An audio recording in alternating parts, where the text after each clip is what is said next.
जय शिवराय। मी doctor Snehanjali, director of Sai nursing home. आपण पाहत आहात की हे अतिशय सुंदर गोंडस बाळ माझ्या हातामध्ये आहे।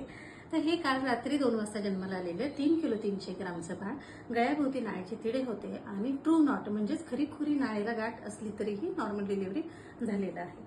आपण पाहत असाल तर हे अतिशय छान पद्धतीने ह्याला गुंडाळलं गेलेलं आहे, म्हणजे टाळू घातली गेलेली आहे आणि पूर्ण बाळ हे सुती कापडामध्ये गुंडाळलं गेलेलं आहे।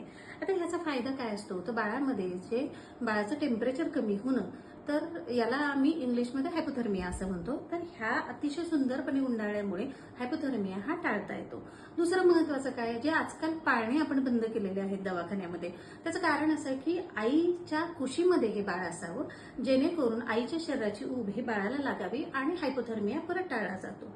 तिसरं महत्त्वाचं आहे की अगदी कमी वजनाचे बाळ असतील ज्याच्यासाठी टेम्परेचर रेग्युलेशन खूप महत्त्वाचं आहे, तर अशा वेळेला कांगारू केअर म्हणजेच काय की त्वचेला अगदी बाळ चिकटून आईच्या जवळ ठेवावं आणि त्याच्यानंतर हे बाळ कापडानं आणि आईसोबत गुंडाळलं जातं, जेणेकरून बाळ अगदी खूप कमी वजनाचे असतील 1 ते 1.5 किलोचे सुद्धा, तर त्यामध्ये सुद्धा टेम्परेचर खूप चांगल्या पद्धतीने बाळाचं मॉनिटर केलं जातं। दुसरं खूप काळजीचा प्रश्न असतो की बाळाला कधी पाजावं, किती पाजावं। बाळ तर आमचं सारखं झोपत असतं, तर अंदाजे जन्मलेलं बाळ हे 12 तास तरी झोपतं। मग अशा वेळेला बाळाला उठवून रडवून शांत करून मग बाळाला आपण पाजणं गरजेचं आहे। ब्रेस्ट फीड जेवढं शक्य असेल तेवढं लवकर पाजावं, जेव्हा हवं तेव्हा आणि हवं तेवढं पाजावं।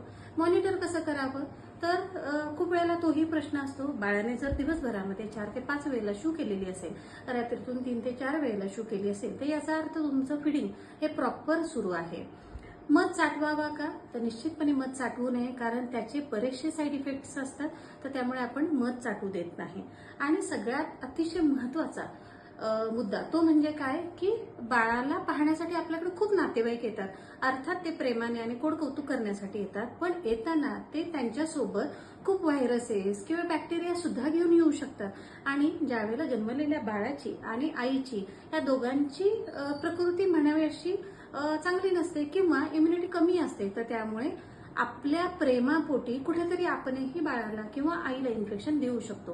तर मी सगळ्यांना सल्ला देईल की बाळाच्या आणि बाळाच्या आईच्या काळजीसाठी आपण बाळाला कमीत कमी भेटावं, कमीत कमी हातामध्ये घ्यावं। सुंदर आणि निरोगी बाळ हे जशी डॉक्टरांची तशी आपली सगळ्यांची जबाबदारी आहे। नमस्कार।